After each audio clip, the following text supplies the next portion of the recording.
ରୋହିତ ଶର୍ମାଙ୍କ ଐତିହାସିକ ପ୍ରଦର୍ଶନ। ଶତକ ହାତେଇ ନ ପାରିଲେ ମଧ୍ୟ 81 ରନ୍ ସହ ଭାଙ୍ଗିଲେ ରେକର୍ଡ।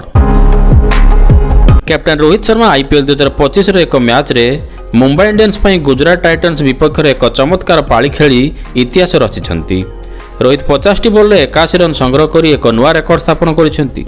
ଯଦିଓ ସେ ଶତକରୁ ଅଳ୍ପ ଦୂରରେ ରହିଯାଇଥିଲେ, ତଥାପି ତାଙ୍କର ଏହି ବିସ୍ଫୋରକ ପାଳି ମୁମ୍ବାଇ ଇଣ୍ଡିଆନ୍ସକୁ ଏକ ମଜବୁତ ସ୍ଥିତିରେ ପହଞ୍ଚାଇ ଦେଇଥିଲା ଏବଂ ପ୍ଲେ-ଅଫ୍ରେ ସର୍ବୋତ୍ତମ ବ୍ୟକ୍ତିଗତ ସ୍କୋର ରେକର୍ଡ ତାଙ୍କ ନାମରେ ରହିଛି। ଏହି ମ୍ୟାଚ୍ରେ ରୋହିତଙ୍କର ଚମତ୍କାର ବ୍ୟାଟିଂ ଦେଖି ପ୍ରଶଂସକମାନେ ମନମୁଗ୍ଧ ହୋଇଛନ୍ତି। ତାଙ୍କର ଏହି ପାଳିରେ 9ଟି ଚୌକା ଏବଂ 4ଟି ଛକା ସାମିଲ ଥିଲା, ଯାହା ଦର୍ଶକଙ୍କୁ ରୋମାଞ୍ଚିତ କରିଥିଲା। ରୋହିତଙ୍କ ଏହି ପ୍ରଦର୍ଶନ ତାଙ୍କୁ ହିଟମ୍ୟାନ୍ ନାମକୁ ଆହୁରି ସାର୍ଥକ କରିଛି। ଏହି ରେକର୍ଡ ସହିତ ରୋହିତ ପୁଣି ଥରେ ପ୍ରମାଣ କରିଛନ୍ତି ଯେ ସେ IPLର ଜଣେ ସର୍ବଶ୍ରେଷ୍ଠ ବ୍ୟାଟ୍ସମ୍ୟାନ୍।